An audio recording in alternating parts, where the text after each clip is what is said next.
et ben voilà, nous sommes là enfin pour la vidéo qu'on vous avait promis, une vidéo de pédagogie autour des lettres de prospection. Cette vidéo a été faite dans le cadre d'un concours que Seomantic a organisé, un concours qui a rassemblé 25 participants, qui réunissait beaucoup de gens autour de thématiques intéressantes. On a pu travailler sur des lettres de prospection à l'attention de clients particulièrement originaux et de voir un peu comment les participants allaient tenter de séduire le prospect et de le ramener jusqu'à eux. Et pour ça, on a regardé leur stratégie, regardé les choix qu'ils ont fait et on s'est fait une opinion. On a fait un classement à partir de nos sensibilités. Et le jury ici présent, dont je vous parlerai juste après, a tranché et a ordonné ces gens. Et nous avons pu sortir une liste. La première liste, donc, je vous la donne parmi les gagnants. Nous avons Alexia Poppy qui a gagné la formation complète de Seomantic, Séverine Mazière qui a gagné avec les 5 autres la formation financée avec TVA offerte, c'est-à-dire un financement à 100%. Il y a également pour ce lot-là Madeleine Desmurs, Annika, Gaëlle Gourge et Alice Pora. Et enfin, nous avons des séances de coaching qui ont été gagnées par Émilie Pagnard, Dominique McCartney et Cartier-Amy. Ça, c'est pour notre liste et on remercie vraiment tous les participants et en particulier les plus impressionnants, ceux qui ont impressionné le jury que je vais vous présenter maintenant. Donc, pour ça, nous allons commencer par le maître de cérémonie aujourd'hui, celui qui est à l'organisation de la technique, à savoir Thomas Cubel. Dis bonjour qu'on puisse te voir. Hey, salut. Voilà, Thomas est donc consultant SEO et formateur et vous le connaissez particulièrement pour ses podcasts, son expertise en site SEO, ses formations et les différents contenus que vous pouvez suivre sur son site ou sur les réseaux sociaux avec lesquels il partage. Nous avons également, j'ai déjà réussi à mettre le bazar dans mes fiches, c'est trop bien, Mathieu Blanco. Dis bonjour Mathieu. Bonjour. Voilà, Mathieu, lui, vous le connaissez en tant que freelance en marketing digital et vidéo. Tous ceux qui sont passés par Udemy te connaissent d'une manière ou d'une autre. Tu es connu donc pour des podcasts. Ça fait depuis combien de temps les podcasts? T'as pas mis la date, mais je sais que c'est vachement longtemps.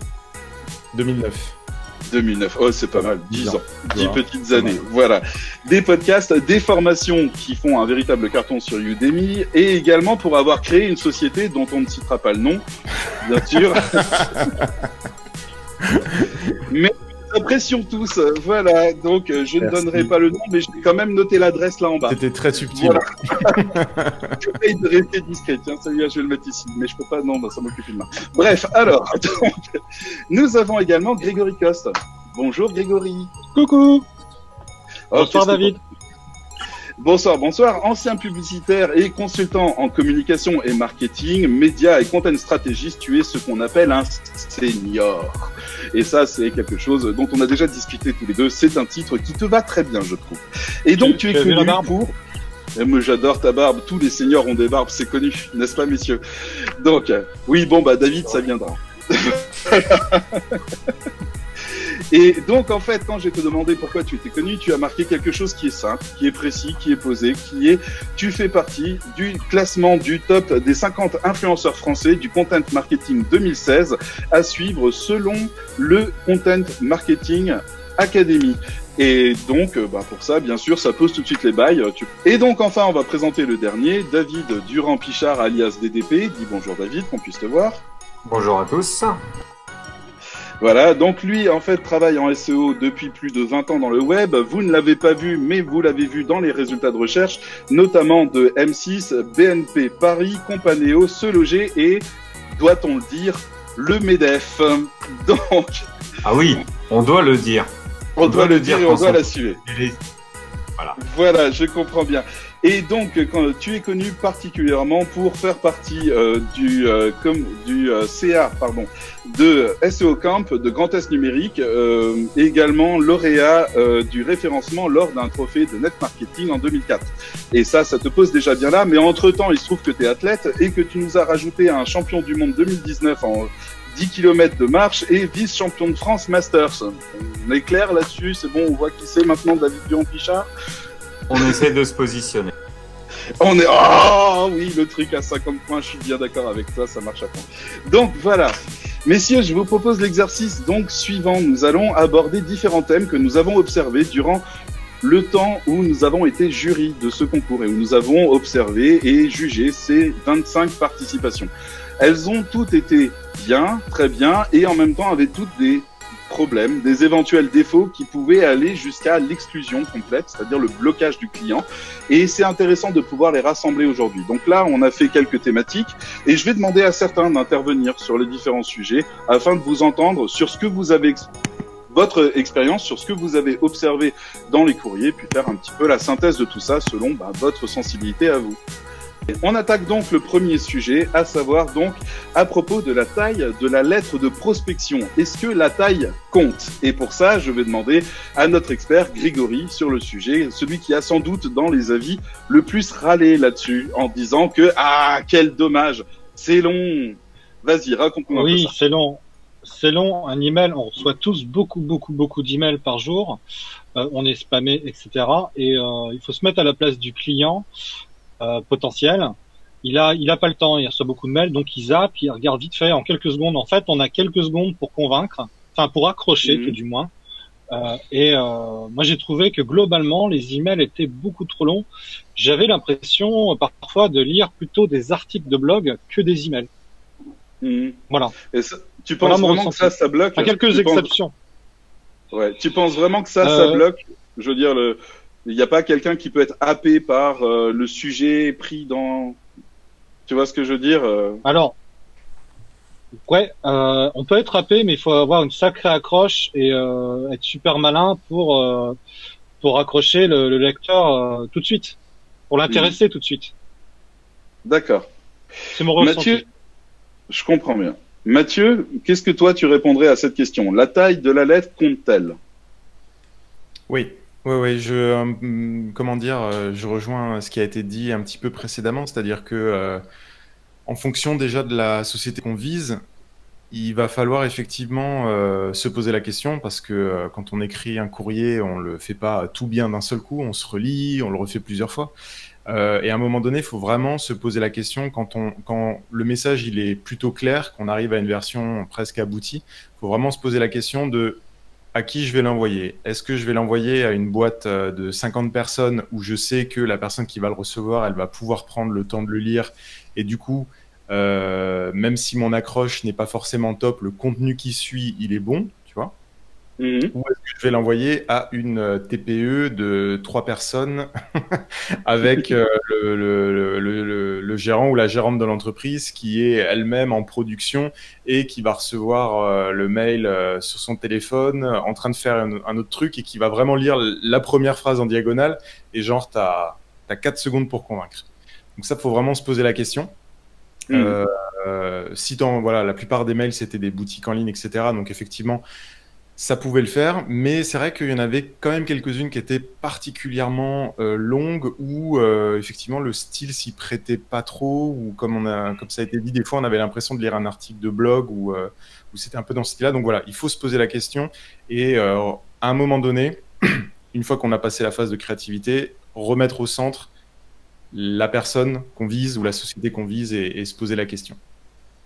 Mais quelque part, en fait, je repense à une blague d'Einstein qui s'amusait à faire pour parler de la relativité du temps, qui disait allez avec votre copine pendant une journée, vous baladez et vous aurez l'impression que ça dure une seconde, et coincez-vous le doigt dans une portière et vous aurez l'impression que ça dure une éternité.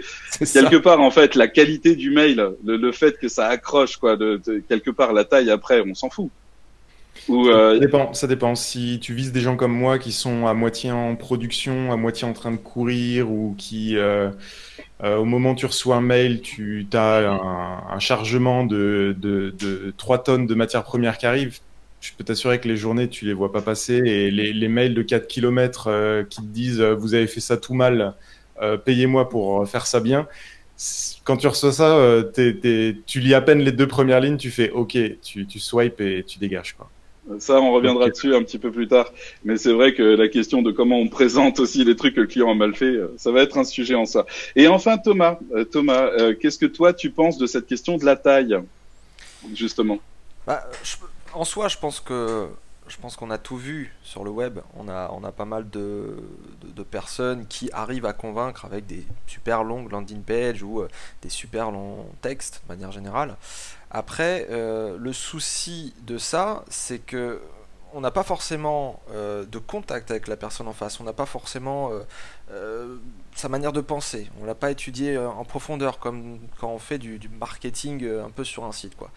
Et c'est vrai que faire ça dans une première prise de contact pour essayer d'accrocher un chaland, on n'a pas le contexte, l'entreprise, on ne sait pas ce qu'il y a derrière, on ne sait pas s'ils sont surchargés comme disait Mathieu.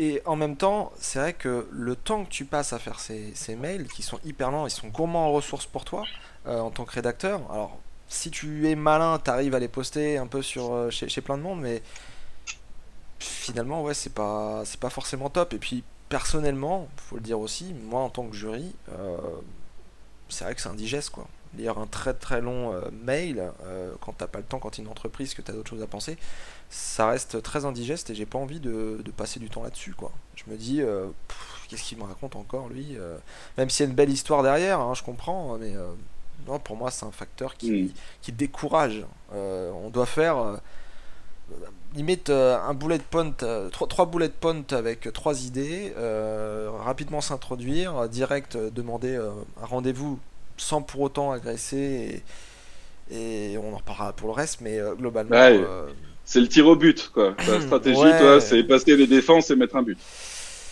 Ouais, et puis on est sur une prise de contact, encore une fois, enfin... J'en reparlerai plus tard, mais globalement, je trouve qu'on n'a pas besoin. On en reparlera justement dans le bilan positif. Et faire l'indigeste va forcément avec la quantité de propales que j'ai vu, où on détaillait même presque avec les prix des packages, etc. Enfin, je ne veux pas voir ça, quoi. Ça, comme je disais tout à l'heure en off, ça me fait penser aux fax qu'on recevait là, où ça s'imprime automatiquement, et puis on voit des gens, des entreprises qui nous envoient des trucs, on n'a rien demandé, et qu'est-ce qu'on nous casse les couilles, on met ça dans les poubelles, quoi. C'est direct. Alors, vrai petit astuce, ça. Mais tu peux ne le faire qu'une seule fois, je pense, par société, c'est tu ouvres ton... Casse le fax. Non, tu ouvres ton logiciel email, tu édites ton compte, et à la place de ton nom qui va apparaître dans l'expéditeur, tu mets URSAF. Là, je peux t'assurer, ton mail... ou répression des fraudes. Ça sent le vécu, ça. J'adore. Par contre, tu le fais qu'une fois, tu vois. Ça passe sous un cadre. Et puis tu fais le mail jusqu'au bout, quoi. La répression des fraudes vous impose l'achat de tartinades. Faut y aller jusqu'au bout, quoi. Faut pas lâcher. C'est une idée, tu vois. C'est ça. Bon, ok. Alors, sujet numéro 2, on va parler de la mise en scène, des mises en scène. On a vu quelques-uns pendant ce concours. On a eu une personne qui nous a fait une ambiance d'avion avec une hôtesse de l'air qui nous présentait, ou le commandant de bord, qui nous présentait tout un vol pour nous présenter justement des ceintures qui étaient dans la thématique de l'aviation, et ça c'est quelque chose qui était plutôt chouette. Et on a vu encore d'autres personnes prendre des risques un peu là-dessus et raconter une histoire, voire même carrément faire du storytelling à des endroits donnés. Et on va tout mettre ensemble dans cette question-là. Il y a des choses qui m'ont vraiment accroché. Moi, je vais parler juste un tout petit peu justement de mon ressenti là-dessus. Il y a des choses qui m'ont vraiment accroché, et il y a alors avec mes excuses, c'est vraiment le ressenti, il y a des délires qui ont trop duré. Il y a un moment où vous avez le gars qui a fait la gag et qui continue à en faire alors qu'on est passé sur une autre ambiance ou qu'on attend autre chose. Vous voyez le moment un peu gênant comme ça. Et les lettres qui durent un peu trop longtemps, pour moi, ça crée cet effet-là. Donc il y a quelque chose à bien doser dans l'histoire. Ça doit être une accroche, ça doit être une envie d'accrocher. On a vu notamment, si je me trompe pas, une personne faire un dialogue avec un bébé qui n'existait même pas encore. Ça a eu quelque chose où on s'est pas retrouvé là-dedans parce que les ambiances collaient pas, l'idée collait pas, et puis quelque part ça devenait presque un petit peu glauque quand on réfléchissait à ce que ça donnait.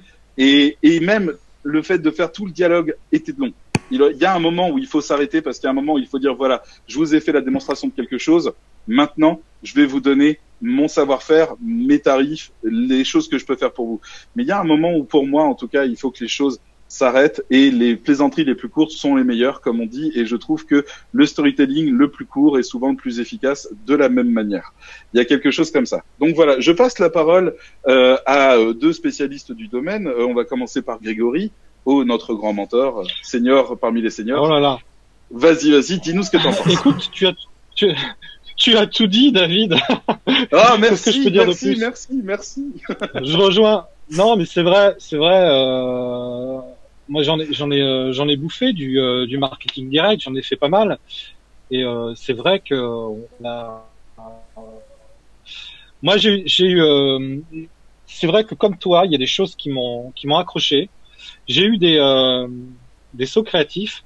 J'ai eu des démonstrations de plumes, de véritables plumes, mais qui étaient justes parce qu'elles savaient, elles ont su attirer mon attention, parce que je me suis mis dans la peau du client. Elles ont su capter mon attention de manière créative en faisant la démonstration de leur savoir-faire de rédacteur, mais en étant pertinent par rapport à mon activité, en identifiant un problème ou en identifiant un manque sur mon site internet, etc. et en proposant derrière une solution. Et tout ça en étant bien dosé, c'est-à-dire pas faire de digression, ne pas me faire un roman. C'est-à-dire que dès le début, j'ai eu des belles démonstrations où on m'a accroché, j'ai eu envie de rentrer dedans. Il faut dire aussi, on a envie de rentrer dedans quand quand ça fait pas une tartine, quoi. Quand c'est une tartine, déjà, c'est décourageant, quoi. Rien qu'à vue d'œil, oui. Je me dis, oula, est-ce que j'ai le temps? Non, non, voilà, c'est ça. Temps de lecture, 10 minutes. C'est le genre de truc, moi, je ferme direct. J'ai pas 10 minutes pour toi, mec. Non, mais d'ailleurs, David, on a échangé un peu tous les deux. Et c'est vrai qu'on a eu des coups de cœur sur les coups de cœur qu'on a eu, c'était les emails les plus courts. C'était justement oui, où là on rejoint le premier sujet. Mais voilà. Bon, c'était pas le plus court. Celui qui a gagné n'était pas le plus court non plus. C'était pas un long, mais c'était pas le plus court non plus. Il faut plus de charme que ça. Mathieu, je pensais à toi justement pour répondre aussi un peu à cette question du storytelling, du roleplay, de la mise en scène. Qu'est-ce que toi t'en penses? C'est très très bien pour accrocher, mais comme effectivement, tu as très très bien résumé en fait dans l'introduction. Bon bah les gars, j'ai plus besoin de vous, merci d'être passé, je vais finir l'émission tout seul. C'est une bonne manière de faire une introduction et justement, il y a des lettres effectivement qui étaient plus longues que d'autres. Il y en a une ou deux, même si j'ai pas le souvenir, ou qui commencent par du storytelling ou un roleplay et qui moi dans mon quotidien, me ferait m'arrêter pour lire la suite, tu vois. Donc, ça peut être un moyen justement d'accroche, mais il y a aussi d'autres lettres, tu en as très bien parlé, qui le délire durait beaucoup trop longtemps jusqu'à l'indigestion. Alors, parlons un instant, si tu veux, je t'interromps juste une seconde, parlons de la gagnante. Cette histoire de lettre P qui manque. Merveilleux. Ah. C'est complètement du storytelling. Il n'y a pas du tout un clavier où il manquerait une lettre. Donc, qu'est-ce que ça t'en pense? Grégory? Mais cet email, il est hyper pertinent parce qu'il me parle de l'activité. C'est ça le truc, c'est que il a été à la fois créatif et en même temps super pertinent. Tu vois ce que je veux dire? Il parle du besoin client, du besoin du client final. Et d'entrée de jeu, de manière créative, je suis plongé dans l'univers. Donc tu t'es happé, quoi. Et puis le twist de fin. Le twist de fin. Combien parmi nous avons utilisé le CTRL F pour vérifier qu'il n'y avait vraiment pas la lettre P à l'intérieur de tout le texte? Bah, tout le monde l'a fait. Ou alors vous l'avez vérifié. On l'a fait, on a voulu vérifier le twist de fin, je veux dire. Elle nous a retourné à ce moment-là, quoi. C'était spectaculaire. Placé discrètement tout en fin. Oh, coup de maître, coup de maître. Quelqu'un d'autre veut en parler justement tant qu'on y est de cette lettre-là? Ouais, je veux bien. Vas-y Thomas, dis-moi. Oui, par rapport à cette histoire de storytelling, en fait, je pense qu'il ne faut pas tomber dans un certain piège qui est ne pas comprendre finalement on peut appeler ça les biais cognitifs des gens. C'est-à-dire que quand on est dans sa boîte de réception, on est dans sa société, etc. et on est en train de traiter des mails. Et en fait, on est en train de traiter des choses par rapport à son entreprise. Donc ça peut être du support client, ça peut être un fournisseur, ça peut être vraiment tout un tas de gens, mais toujours avec un rapport avec l'entreprise. Et c'est vrai que les mails qui sont en rapport avec moi-même, j'y accorde beaucoup d'importance parce que je me dis, voilà, il s'intéresse à moi, etc., etc. Donc le storytelling, là, dans ce sens-là, peut être intéressant à condition qu'il soit pas trop pompeux et indigeste, mais faut pas rentrer dans le deuxième storytelling que je vois très souvent, qui est en gros la caricature de ce qu'on voyait il y a quelques années, comment gagner 5000 € en 5 minutes. Attends, je vais te raconter mon histoire. Et ça... Je suis pas d'accord, ça marche. Je vais vous expliquer pourquoi contre 99 €. Bon, ok, t'as gagné Je là. vous envoie les Franchement, t'as gagné là. Il a tout fait. Mais t'as raison, t'as raison. Bon, donc le sujet suivant duquel je voulais qu'on parle, c'était comment parler de soi dans ce genre de courrier. C'est le rédacteur, à un moment donné, il doit rentrer dans l'histoire, parce que c'est bien joli d'avoir fait rêver l'autre, voire même d'avoir fait quelques promesses, mais comment on parle de soi? On a eu des exemples comme ça de gens qui nous disaient, alors on a eu de tout. On a eu celui qui arrivait et qui posait ses sur la table et qui disait ce que vous faites, c'est de la merde. Je vais vous expliquer pourquoi, je vais vous expliquer comment régler ça, et ta gueule. Il y en a d'autres. Voilà, il y en a d'autres qui arrivaient en disant je vous adore, vous avez l'air super, mais bon, j'aime pas ce que vous faites. Par exemple, on a eu le Johnny Hallyday Store où la personne est arrivée en disant je suis vraiment bien, je trouve que c'est génial ce que vous avez fait, mais bon, moi j'aime pas Johnny, mais je vais quand même bosser avec vous. Il y a cet angle-là aussi qui était. Il y a aussi ceux qui arrivaient en disant je suis rédacteur web SEO, je vais vous faire une analyse et vous expliquer plein de choses que je fais, vous faire la démonstration en vous filant des liens, etc., etc. Finalement, en fait, qu'est-ce qu'on en a pensé? Quelle est la forme qui vous a le plus plu là-dedans? Je vais commencer par toi, Thomas. Attends, parce que j'ai un petit souci là. Tu peux donner la parole à quelqu'un d'autre? Commenter, bon. Non, non, okay, mais c'est en fait j'ai plein de notifs et du coup ça s'enregistre dans le live, donc c'est un problème.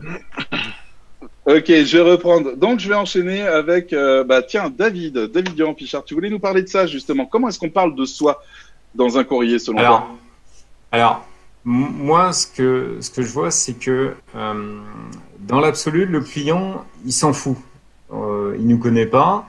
Il sait pas pourquoi tu viens l'importuner dans toute sa liste. Et donc, ça peut être effectivement un double tranchant. Le fait de dire je connais par mon expérience, etc., ça peut être effectivement un bon angle d'attaque. J'ai plus le sujet, mais je crois qu'il y avait une rédactrice justement qui était là-dessus, en gros, les trucs d'Amérique du Sud, où il n'y avait pas un truc comme ça. Non, ça vous dit rien.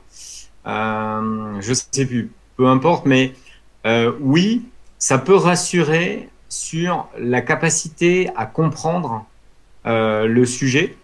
Après, là où c'est plus gênant, c'est en gros de raconter sa life et la personne qui reçoit le mail, notamment quand c'est long, il dit ok, mais tu veux quoi? Tu veux quoi à part t'allonger sur mon divan et en fait tu t'es trompé. C'est ça. Va taper une bière dans le frigo, fais comme chez toi. C'est ça. Voilà. Donc voilà, c'est plus là-dessus. Après, c'est de toute manière un tout. On en a parlé notamment par rapport à la taille. C'est le fait d'être accroché assez rapidement peut effectivement être intéressant. Et donc pourquoi pas effectivement faire part de son de son vécu, de son expérience, de ce qu'on va apporter dans le projet futur qu'on veut avoir avec le prospect. D'accord, donc ça serait à mettre en lien avec les choses qu'on va lui apporter, avec les bénéfices. C'est comme ça qu'on se positionne. Oui. Sinon, je suis rédacteur web depuis 5 ans, j'ai travaillé chez un tel, j'ai travaillé sur tel projet, j'ai fait telle chose. Plutôt pas. Sauf si ça a un lien avec ce qu'on propose. En fait, il faut et donc, c'est le et donc qui va permettre de rebondir en disant ok, je vous raconte pas juste ça parce que vous m'êtes sympathique, mais parce que j'ai quelque chose d'intéressant à vous apporter. D'accord. J'ai envie de rajouter un truc, David, là-dessus. Vas-y, je t'en prie. Pour aller dans le sens de ce que vient de dire David, j'ai envie de dire, je suis dirigeant d'entreprise. J'ai envie de trouver des solutions toutes prêtes. Et le rédacteur, il doit apporter la solution. La solution, quelque part, c'est lui. Il doit se présenter en tant que solution par rapport à un problème donné. Tu vois? Moi, rédacteur, je vais t'enlever une épine du pied, toi, dirigeant d'entreprise, ou toi, responsable marketing, etc. D'accord. Qu'est-ce que vous en pensez? Je crois que j'ai écrit une phrase qui était exactement ça, en commentaire à quelqu'un qui justement faisait le coup du votre site c'est de la merde, ça vous avez mal fait, ça vous avez mal fait. En gros, qui liste tous les trucs qui sont mal faits. Et j'ai écrit vraiment, enfin, ce que tu viens de dire, j'ai dû écrire quasiment mot pour mot ça en disant ne pointez pas du doigt les problèmes, présentez-vous comme une solution. Si tu passes ces 3 quarts de ton mail à lister tout ce qui a été mal fait, déjà, on empiète un peu sur un sujet, mais alors ça c'est vrai, moi il y a une chose qui fait que je jette les mails, c'est les gens qui m'expliquent pourquoi j'ai pas assez bien fait selon eux. Mec, tu trouves que j'ai pas assez bien fait? Comment ça se fait que t'es pas plus haut que moi? Moi je suis en train d'escalader le truc, toi tu viens me dire que mes chaussures sont mal lacées et que c'est pour ça que je vais rater. Grimpe, et après on parle, grimpe.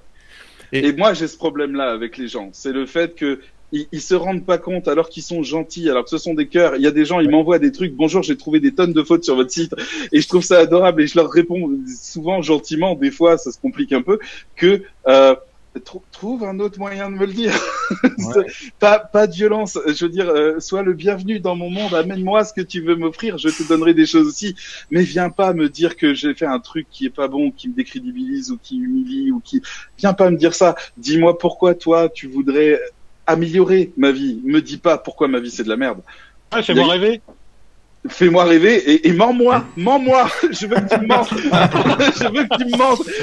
Arrête de me dire que je suis nul. Je le sais. Tous les jours, je vois les chiffres. Ah, dis-moi que tu. Dis-moi. Il y a quelque chose comme ça. Dis-moi que tu m'aimes. C'est ça ce qu'il faut dire. Dis-moi que tu m'aimes. Voilà le truc. C'est ça. Mais en plus, c'est ça parce que quand on est vraiment dans la partie à propos du fait de comprendre son client, la personne qui déboule et qui te met sous le nez tout ce que tu as fait de mal, moi, il y a plein de choses que je fais de mal au quotidien, mais parce que j'ai pas le temps. Et justement, je serais totalement dans l'attente que quelqu'un vienne me proposer une solution, tu vois. Et rien que le fait de venir et de me présenter en 4x3 tout ce qui va pas, bah en fait, ça veut déjà dire que la personne en face cherche pas à me comprendre. Elle cherche pas à comprendre que j'ai pas le temps. Elle cherche pas à comprendre mon environnement quotidien, tu vois.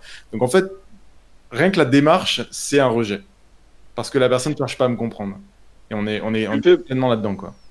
Tu me fais penser à un exemple comme ça qu'on pourrait donner. C'est la manière justement de vendre ça à propos de l'argument que tu viens de donner. C'est-à-dire le premier, c'est de dire votre site n'est pas optimisé pour le SEO. Et d'ailleurs, ça se voit, il rank très très mal. Et c'est un vrai problème.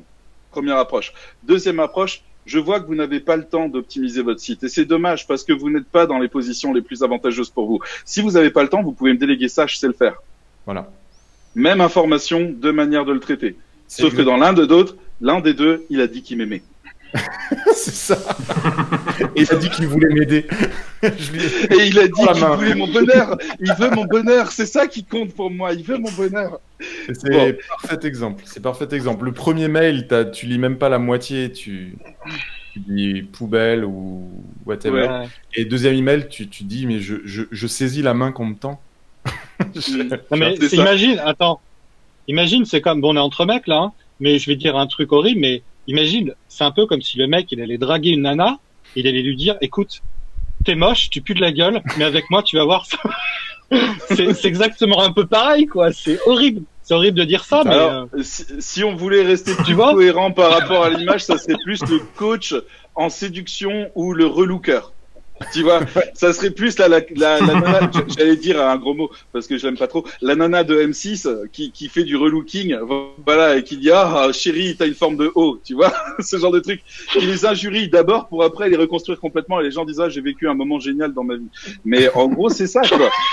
Tu commences par te faire littéralement déchirer la tronche pour que mais elle est célèbre, je veux dire voilà, Michael Jackson il vient de voir, bon s'il pouvait le pauvre, il vient de voir et il te dit tu danses comme une merde, t'es nul, je vais t'apprendre, tu dis d'accord, on y va, je te suis, tu vois, c'est juste que quand c'est plus petit que toi ou que tu sais pas quel niveau ça a, t'as tendance à mal le prendre.